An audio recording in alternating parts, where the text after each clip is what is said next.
The agent does nothing, yet he leaves nothing undone.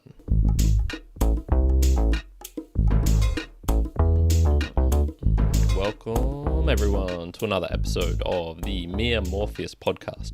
I am your host here, Kyrin, live on the 28th of April 2025, and as you might surmise, this is the podcast where I get nihilistic about the AI future. Nothing else matters. Okay, no, we won't be doing that today. Instead, we're actually going to be going into, I guess, a little bit of the positive, even neutral AI vision of the future that I have. I'm going to be talking about some competing projects and also why I just don't really care how we get to that vision of the future that I imagine in my mind. So we're going to be really focusing on the agnostic portion of AI today. And to kick this off, I want to just give a little story. I was listening to a conversation between Raoul Pal and Barry Silbert. And Barry is very interested in AI and in particular in the Bittensor project. And so he was talking all about it. And as he was talking about it, I'm like, oh, okay, he obviously likes it. He's been around for a while. He's a pretty smart guy from what I can tell. And the more he talked about it, the more I went like, this sounds really similar to what Morpheus is doing. And I couldn't really distinguish what the difference was just based on that conversation. And so I put it in the back of my mind, like, all right, I need to look into this a little bit and like a little bit of a mental homework that I need to do at some portion. And I wasn't the only one thinking this because Tommy Boy in the Discord, funnily enough, asked pretty much the same question, which was, what's the difference between the two? And if you look onto your screen at the moment, you'll see a graphic there. It's pretty small, so jump into the Morpheus Discord if you want, and you'll find a bigger version. And this graphic is essentially showing what's the differences between Morpheus and Bittensor. And Anton responded with this, and the TLDR, if you want to get into it, is that they are indeed focusing on similar goals, which is creating a marketplace for Morpheus. It's directly and only really for the AI agents with all of the underpinnings of the compute and stuff like that kind of beneath the surface. And for Bittensor, it's creating a marketplace for digital commodities in general, with most of that being focused on AI. So I don't think NFTs fall under that sort of thing. And the main difference that I could tell was in the how they were going about achieving the pretty much same thing, which was a decentralized marketplace of something AI related. Now, Bittensor, has its own chain. It's got miners. It's got validators. I haven't looked deeply enough into all of these things, and once again, time is limited. How deep I will be able to get into it, we'll see. But all of this kind of relates to a topic which was I've been thinking about wanting to talk about, which was, I guess, agnosticism in general, and in particular, when I'm saying that, how it relates to impartiality, so a neutral or unbiased stance, especially regarding a particular belief or system. When people usually talk about agnosticism, it's in the religious context, so that would be not believing in a way. So it's like, not denying the that there are gods or that there are things like that, but it's kind of just having a neutral stance and saying, I don't know. And I quite like this impartial stance, and I really wanted to relate this to the AI future I envision and Morpheus's role in it. So if you'll indulge me in some mini backstories, my introduction to Bitcoin, as many people, has a couple of touch points. Heard about in 2013, didn't care. I was in uni then. How does this relate to me? I was focused much more on other things. 2017, at the end of the big bull run, and then it came down again. I was like, oh yeah, you know what? I probably want to have some of this stuff and some of these other things. Did all the stupid things, left it on an exchange. Thankfully, didn't get hacked, but I just left it there for like 3 or 4 years. And it wasn't until 2021 where I had an actual real life example of being able to use Bitcoin, and this was with regards to podcasting, where it kind of opened my eyes, and I saw and understood all of the backings behind of it. So, the hard money properties of BTC really put into context the things I saw whilst traveling in Argentina, especially between 2018 and 2019, where they had 100% inflation between my two visits. And so that opened my eyes as to what was really going on and why that system, and then also, even the Australian dollar over a much longer time period suffers the exact same thing. So, a neutral system of value, distributed via energy fairly, an unchanging one that wouldn't be swayed by the whims of humans, run according to a set of rules that were known and unalterable. And this is the coding aspect: 21 million hard cap, 50 BTC per block, halving every 210,000 blocks, each block aiming for about 10 minutes, with difficulty adjusted every 2 weeks, and halving therefore every 4 weeks, that sort of thing, 4 years.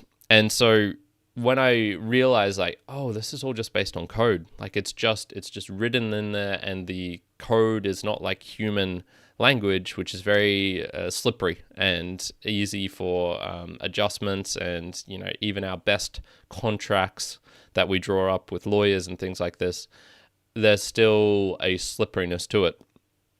And when I was realizing the core aspect of this was just the impartiality of the code, that was what really kind of went, oh, okay, this is something different. And even though I couldn't verify myself that impartiality and really get into it, and didn't have the skills for it, I could kind of research enough, get enough into it to realize this is what this is. And I actually, nowadays you kind of can. I asked Venice to find me a portion of the BTC code that specifies the difficulty adjustment time. So for the every 10 minutes, and I found something which said consensus end power targeting equals 10 times 60, which I guess kind of makes sense to me, but I hope that's real and it's not just hallucinating. In any case, code is king. Easy peasy, lemon squeezy, wipe our hands clean. We're done here, boys. But the real tricky thing for me to get past after this was, and something that I think a lingering doubt that is occurring in many people when they start to understand this is sure, BTC is amazing. Bitcoin, you've got this impartial code, but anyone can create a crypto. There's 50,000 of them. There's 100,000. There's 1 million. And, this one could be better because the halving occurs every 20 minutes instead, or something like this. And what I gradually began to learn is that although the code is agnostic, it's impartial, it doesn't care, we personally can't be agnostic about just the code. And this is where it's getting into, I guess, the mimetic religious aspects that you'll find in Bitcoin, which is it's about the adoption. How do people care about it? How do they interact with it? The code doesn't solve everything. It's also about adoption, the human component, all the type of things I discussed in the Layer 0 episode, and which I would encourage you to check out, because that is an important part of this. Which then gets me onto, I guess, a little bit of a contradictory thing, which was I once again, I care about these things, but I also don't. And so I actually don't care about tech, for example. And when I say tech, I mean the applications, the things built on top of the original layer. So to deliver the real world life experiences. Around the same time where I was learning about all of these podcasting apps where you could send Bitcoin to your favorite podcaster real time, and it goes directly from your wallet to their ones, the whole digital cash aspect of this. There was all these other things I was learning about Lightning. And for example, there was this application where you could tune into a live feed of a chicken coop, and if you sent in, I don't know, I think it was 1,000 sats or something like that, you could see a little feed hatch open and grain come out, and then all these chickens would come running over. So you could feed some chickens in real time. And that was kind of funny, and it was this is funny.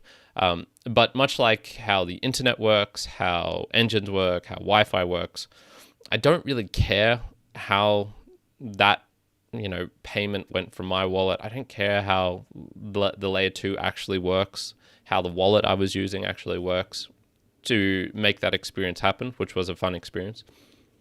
It was all just okay, as long as it works, that's fine with me. You got to have that appreciation, understanding that you don't want to be spending all your time on something that could just be taken away from you at any given moment. So if you've built your business on Facebook, if you've directed your life energy towards something where it's very much in the hands or control of other people, yeah, okay, that's not the greatest thing. But I'm always a fan of like, you can get decentralization via having many centralized things that do the same thing. So this is kind of how I think about something like the Morpheus versus Bittensor debate, or anything like the Ethereum versus Ethereum killers, or all of the different type of Ethereum layer 2s and things like this. I ultimately care about having AI agents that uncensored and unrestricted and available for anyone. And I'm watching to see where they come from first. The whole Morpheus origin and stack make me think it'll be likely to be with Morpheus, but if cool stuff gets done over at Bittensor and that's where it comes from, like that's completely fine with me as well. In the podcasting 2.0 world, you can send Bitcoin via many of these apps. I've got 9 of them up on your screen at the moment, and if you check out the updated Mere Mortals website, which is a link down below in the support page, you can learn how to support any of the podcasts that I run via any of these mechanisms as well. And much like there are all these things, I actually don't care if it's Bitcoin that's being sent through these things. I don't care if it's someone sending Solana and it gets switched in the back end through a stable coin over to me and back into Bitcoin or whatever thing of value that I choose. As long as value is getting transferred from one place to the other, that's all that I really care about. And when I think about all of these debates of tech stacks and things like this, the main thing I want is, I guess, the outcome. Is the outcome what I want? The unrestricted, uncensored AI. And this is how I value and I look at projects and direct my energy towards things. Now, obviously, it's got to have all of those underpinnings, and those are the things that you're looking for. But that's how I very much view something like this. And it's having this, impartial, neutral stance in some regard to how you get there, as long as you get there. And I know there's probably people screaming like the ends justify the means sort of arguments, but you got to have these kind of conflicting type of opinions and views at times. I'm quite enjoy that, and one of the reasons for that is I wrote here, insert rant against maxis, which is the one chain to rule them all, and I don't understand that viewpoint at all. I find it very hubristic in some sort of way. And to be honest, look, I feel that slight pull towards the ease, the simplification of mind, of having it all sorted, of figured out, this is the one thing, like we've figured it out, boys, Bitcoin's it. And, likely this is why we've gravitated towards religion over the millennia. There is something about the aspect of having it all just sorted out. And look, the thing that I dislike most about the maxi mindset, and it doesn't really matter what it applies to, is kind of it's almost the hubris. Yeah, that's the main thing, like the arrogance, the thinking that their thing can solve everything and that therefore everything else must be a shit or not worthy or a shitcoin, or it's a distraction at best, or it's evil, or whatever thing you want to call. I really like the catchphrase of stay humble and stack sats, which comes from a Bitcoin maxi of Matt Odell, although he, I guess, is a freedom tech maxi. So I don't know how that really applies, because I think there's freedom tech that you can find elsewhere as well. But in any case, I was thinking, applying this to Morpheus, there's no maxi type views that I've seen over here, and this is really relating to that one chain to rule them all sort of deal, the maxi viewpoint, which is it's chain agnostic. It's all about the AI agents, and that's it. So sure, there are some design choices on where it started, which was on Arbitrum, of why the capital contract only accepts certain types of yield-producing assets, this being the staked ETH at the start. But all of that's short-term, and it was just like term to just get you at the moment and started. But the longer-term view is it's got to be everywhere. The Morpheus token gets bridged everywhere. It doesn't matter where it exists. People who want to participate in the system, doesn't matter where they come from. It doesn't matter what they want to direct in terms of capital towards it. That's the it kind of very much aligns into my philosophy of when it comes to podcasting, which is the available anytime, anywhere for anyone. And David mentions this in his tokenomics article, that any changes should be to embrace the dual objectives of strengthening the Lindy effect and or enlarging the network effect, essentially making it available for everyone. So when it comes to a maxi mindset, I just don't really understand it, and hence getting into this kind of agnosticism, this impartiality, which also is getting to how I view about agents as well. If you're new or already interested in the Morpheus project, I think you're likely to hold a certain vision in your head of the future. And in particular, this will be a vision which involves many, many AI agents. No one AI agent to rule them all. And if you dive into things like the singularity, which I guess is related more to consciousness and not to actual agents, but it still has this kind of feel to it where it's like everything conglomerates, there's just going to be one thing. I don't envision that type of world, certainly not in the immediate term future. I'm talking like the next 5 to 10 years. I feel after 10 years, especially like 2 decades from now, all chips are off the table. Like I have no idea what's going to happen then. But certainly in the nearer term future, this is what I'm thinking about. And if you're envisioning a world where there is only one option for an AI agent, I don't think this is the place to be. I don't think this is the type of project or one.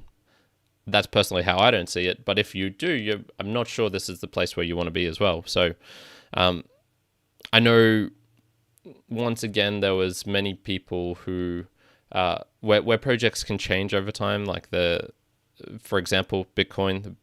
There are many people who first got into it and became disillusioned because it turns out that, at least at the moment, it's a store of value and doesn't really have much of that peer-to-peer electronic cash going on, although there is a little bit of it and people seem to dismiss it, but there is still some of that, but certainly that's not the main narrative.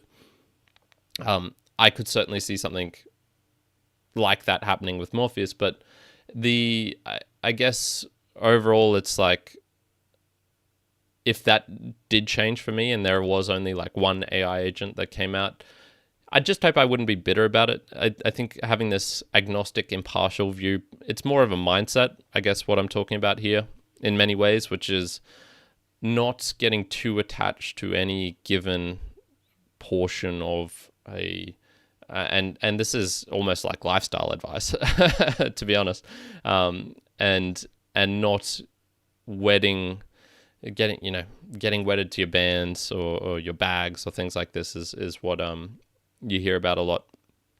And I guess this gets into my last point here, which is fence-sitting is Da Wey. And so there was a drunken argument, not an argument, drunken discussion that I was partaking in, like 1 a.m. on a Friday evening at a friend's birthday, and they were discussing like gender roles or something, and I declined to participate for several reasons. One, it was not the time nor the place for a nuanced discussion, and I've kind of got I mixed this up in the episode 12. Right at the end, I used the photo of fence-sitting Kyrin attached to a cat, and I really should have used this one, the Do No Da Wey, open source is Da Wey. And so switch those two around.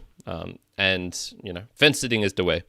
And I started off with this episode with my favorite Taoism quote, remastered into the should have said master, not agent. And in the title, you'll see Metallica's 1992 song, Nothing Else Matters. And why did I do this? Well, obviously, it's because I'm transitioning this to a Buddhist interpretation of Metallica lyrics podcast. Okay, no. Though that would be funny. For me, nothing else matters other than reaching this vision of the future that I imagine, which is, as I'm talked about, unrestricted, uncensored AI agents for everyone. And, I believe, AI, and that I think the agents are the interface for doing that. I don't care how we get there, how it works under the hood, who helped create it, and why it happened. It's kind of this Taoist part of me recognizes there has to be a proper way about doing this as well. Da Wey, the way. You can't have you could have all of those things, but they need to be built on the correct structure as well. So, you could have something which appears to have all of these things, but actually under the hood, no, it's not uncensored or unrestricted and decentralized. So, how do you go about doing this? Well, a battering ram to try and force governments to do this, or anyone to do this, is not the way. Yet politely knocking on Sam Altman's door while it's raining outside and hoping he's home to listen to your requests is probably also not the correct option. A tightly controlled company is not likely to do this, yet a haphazard open source free-for-all is probably not the way. An overzealous maxi approach probably won't yet work, yet not a everything has to be integrated before progressing approach and every idea is an awesome idea is also not the way. Me personally, I think Morpheus is the best attempt I've seen to get to this vision. And, with the caveat, I haven't looked into Bittensor. Maybe that actually has some good aspects to it as well. But ultimately, I'm agnostic. I'm very impartial as to how we do get there. And I don't know. Is that something that other people resonate with? I would love to know that, because you need to have kind of faith and belief in something, but I also think you need to not be too attached to some things as well. And it's a weird dichotomy, and I like that mindset, and just wanted to bring up some of the things that I'd heard about and were swirling around my mind related to these things. So this is the end of this episode, and it's also a value for value podcast, available anywhere, anytime for anyone, with no sponsorships. There's no ads. There's no influencers on this. These are just my ideas and things that I want to convey out to there. I do these live, and I actually got a couple of live comments here from Cole McCormick. Says, I'm happy we live stream at the same time. It's another podcaster 2.0, if you want to call him that. He said, read your Boostergram live. Thank you, bro. And that was, I actually sent him a message via some sats right before I kicked off as well. So my pleasure, Cole, my pleasure. If you wanted to contribute back to this podcast, there's many ways that you can do this, because I give all of this value up front. I'm just asking that you return it in some shape or form. Time, share with a friend, jump on the live stream like Cole has, give it a sub, provide feedback, let me know of what you think of all of these ideas. I also see Decentralized Creative coming in. Thanks for sharing these ideas, mate. My pleasure, my absolute pleasure. Talent. If there's any graphics, if there's audio quality, memes, Discord answers, a website, what do you think of the new website? He says V for V is the way as well. Yes, I also agree with that. So meremortalspodcasts.com or just meremortalspodcast.com. Both will take you to the same place once I get the DNS rerouted properly. /support, and there's a whole bunch of ways where you can help support back there and doing it live and things like this as well. There's the contract links down below in terms of the the address that I've got set up. So in terms of if you wanted to stake some Morpheus to my builder subnet, if you wanted to use me as a reference, if you're staking capital ETH, if you just wanted to send me some, you can all go to there, and it's all very much appreciated. And finally, there's a PayPal link down below as well. But this is getting close to the end of season 1 of Mere Morpheus. Likely there'll be a season 2 when I get back in the later part of the year after traveling in Europe. If you're in Europe and wanted to hang out as well, I've got a couple of free days here and there in various locations, so hit me up, and could potentially do that as well. So this is going to be the end of this episode. 2 more coming up. The final one will be a sum up, and next week's will actually be about separating AI and crypto. Once again, a kind of like little contradictory nature, I think, there. So looking forward to it, and I hope you do too, and I hope you're having a fantastic day wherever you are in the world. Ciao for now. Kyrin out. Bye.